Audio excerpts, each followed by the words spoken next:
So, good morning, everyone. Morning. I have one of those glasses that transitions, so if it starts looking like sunshades, don't be insulted. Just that it's probably reacting to the light, right? All right, so, it's really an incredible pleasure for me to speak on an ITUC panel. As I was explaining before to, I don't remember who, Kajia, that before I took on life with the South Center, many of you may not know, is an intergovernmental organization, a think tank of developing countries. It's one of the prototype of South-South cooperation. Came out of the South Commission report, which said that the developing countries did not have an objective source of information or analysis to support them in their negotiations, international negotiations on major topic of interest, and they were generally negotiating on information provided to them by their partners who they were negotiating with. So one of the recommendation of the South Commission was the creation of an independent source of objective information that would support developing countries in their research, in their negotiations and discussions at global level. So the South Center undertakes that in at least 4 core areas, primarily trade, which is what we've been doing for 10 years, last 3 years climate change, also the financial crisis and finance, and access to knowledge and innovations and technology. But before I took on life at the South Center, I used to work with a group called International Gender and Trade Network, which came out of many different women's organizations, about 48 of them that met in 1999 in Grenada in the Caribbean to begin to look at trade.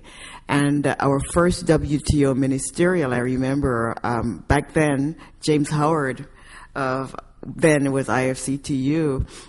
We did a lot of work with them. We were in Brussels, and they were very supportive of our work on gender and trade. And when we went to the WTO, we had massive small quantity. First, it was massive of publications trying to show the link between gender and trade. And I remember ICFTU took our documents and said, we'll distribute it. And they folded it into everything they gave. And that way we had a large, massive audience that we could never have had. So I always have this warm spell in my heart for James and for ICFTU, and now that's transferred over to ITUC. So thank you very much for this opportunity to speak. I thought what I would do is to just share with you some of the thinking about where we're going, where we are with gender and trade. We've been doing this work now since at least 1995. Many women's organizations showed up at the WTO, and in particular since the Singapore Ministerial and then the one in Geneva and so forth. And now increasingly, the work has been taken over by institutions such as UNCTAD, and some of the development cooperation agencies. The Commonwealth Secretariat, for about 4 years, have been running a gender trade and export promotion program where it's been going through Africa, Asia, and Latin America, working at the level of the ministries of trade with trade negotiators, going through literally 5 days of training where we take each of the sector, agriculture, intellectual property, services, and go through each of them to show how gender is impacted. And UNCTAD yesterday said it was also now doing 6 country studies, comprehensive country studies on gender and trade, trying to more concretely present evidence that could be marshal. And India has actually, the Trade Department of India has been doing a great deal of research looking at the value added of gender to their negotiations mandate. Uganda has also been doing significant work on it, and Uganda's export promotion has been genderized, and they've actually published a whole thing looking at that.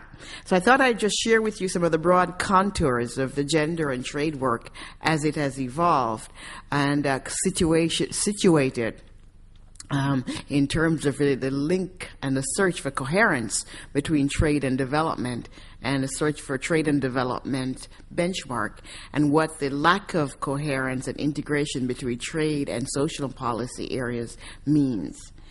So Gender dynamics. So I'm going to present my message right up front, and then if I have time, go back into some details. But gender dynamics need to be taken into consideration in the formulation of trade policy, trade regulation, and trade and development. Trade negotiation mandates and trade-off needs to be undertaken from a deep commitment and assessment of the gender impacts of the possible opportunities, challenge, and constraint that implicitly and explicitly underlie changes in trade policy measures and overall shift in policy directions, whether it is through a multilateral negotiation, plurilateral, bilateral, or regional negotiation. Gender should be at the core of analytical tools and planning instruments that are utilized in the formation of trade policy and trade development strategies. So this raises three pivotal questions. First, how are gender equity concerns and gender analytical tools currently in use in trade policy apparatus?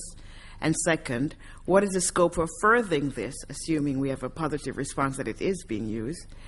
And then how do we operationalize that at the level of technical negotiations and at the level of ministries of trade and export promotion agency?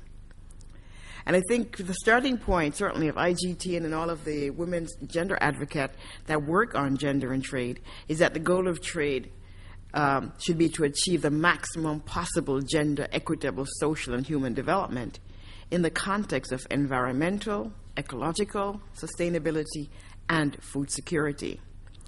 And that successful achievement of this with regard to gender equality realize that policymakers, trade negotiation, and trade advocates understand and take action on at least four broad interrelationships underlying gender, trade, and the economy.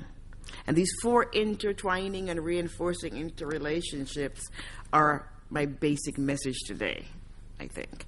One, trade measures impact and are impacted by historical and structurally reinforced gender rigidity existing in the economy. So they could make them worse or they could make them better, but they don't start out of nowhere. There's something there, whether it's and I'll go through what the gender rigidities are. So my second one is that when you change trade policy, you're changing entitlements and rights. Entitlements around food, land, medicines, and other social and cultural assets.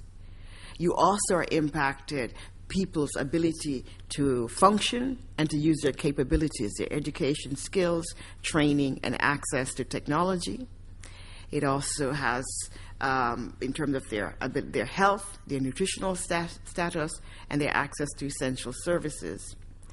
And lastly, trade measures impacts the multiple interconnected and interdependent aspects of the economy at the micro, the meso, and the macro level. So that they're from the household to the different institutions and how they relate to each other, to the trade policy itself at the macro level, but also horizontally. So the trade policy impacts fiscal policy, right? So if government reduce tariff, they reduce revenue, then that has a whole cascading effect on budgets. And the research shows that when government has to adjust budget, they adjust the social sector budget, and that has certain implications for women who have high level of attachment to government-provided services. The other aspect is that we know that when trade expansion occurs through these agreements, there are new opportunities. They bring new opportunities, and they bring new areas of involvement for men and women, firms and government. Some opportunities are expanded, and those give opportunity. Those are the ones that are positive. But it also creates contraction of existing opportunity for men and women and firms and government, and it destroys some existing opportunity for the same group of women. And that trade agreement generally tends to they don't come as a blank state. They also bring new legal framework that, as I said before, changes entitlements and rights and such. So that we need to really look at the directional shift in trade policies and the measures and to see how and what they do to the economy in terms of introduction of opportunities, in terms of reduction of challenges, and in terms of their impact on private accumulation, implications for livelihoods, and opportunities for different groups in the economy. So that what we suggest is that there's a need for improving the sensitivity to of gender analysis in trade policy formation, and to better understand that gender as a valid and valuable category of economic analysis, and gender issues and gender analysis as critical tools for improving economic policy deliverables, and that includes trade, is quite significant. And we need to shift from a framework that is actually positioned as gender neutral, when in fact it might be gender blind, or in the worst case, male bias, operate from the privilege of one gender. So when we talk about the farmer, the worker, the business owner, generally there is an understanding and an implicit acceptance that we're talking about the male, coming out of the male breadwinner thesis and the idea that the entity is a male. And that we need to shift from that to recognize that, whether we're talking about workers, farmers, business, that they're men and women, and they come into their particular activity from gender-differentiated constraints, gender-differentiated challenge, and that in order to really make benefits or gains occur, we need to address these specific differences and challenges. And so we need to shift from what Sarah Longway called looking at kind of this, look more at the positive level that takes the concerns of men and women in their different location in the economy, so as to improve the position of the disadvantaged gender, and that will change relative to the specific situation and enhance the positive impact. So we need to give attention to the specific constraints that hinder male and female farmers, workers, business owners. We know for sure that there are already significant tensions between social development and economic and trade at the level of analysis and at the level of policy formation. And these tensions lack a deep integration and cross-fertilization between these areas, when in fact they need to draw on each other and feed on each other. So the priority focus of the work on gender and trade has been to try to bring trade actually policy more in the ambit, or more closer to social policy. In fact, the whole work of feminist economists has been to bring macroeconomics and to bring out the social dimensions of macroeconomics. And so trade policy also to bring out the social dimension and the social policy and the social development aspect of trade, because it's no longer simply about revenue generation from export or export competitive, but that trade policy, because of the broad gamut of it, including services, liberalization, including impact on water and various issues, actually impacts broadly a lot of things that previously trade were not acknowledged to accept. So we need to end the disjointedness and the lack of connectivity with the social dimension of trade, including looking very closely at the side effects and the benefits and how these impact capital accumulation, human capital development, entrepreneurial activity, and men and women's concern. So in wrapping up, since I give you my key message at the end, that's fine, I'm not so worried anymore. We need to really call for policy space is important. The question then is, what is this policy space going to do?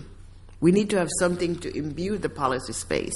And if we don't change the framework, then the policy space get taken over, colonized by the existing framework. and gender and trade, and bringing a social dimension to the underlying macroeconomic framework and the underlying trade framework that focuses on food security, that focuses on moving and connecting trade policy to access to water, access to food, access to the various things that are critical to life, and enabling that it actually does not adversely shift entitlements and rights in the economy is a critical starting point, and one of the things that need to imbue the policy space. So that in order for us to do that, we need to end the continuance of traditionally ignoring gender dynamic or passively relying on gender-blind notions of the people, the farmer, the business owner, because these are obstacles in making trade policy sustainable and ensuring social development and a culture of care, peace, harmony within the household, the community, and the state.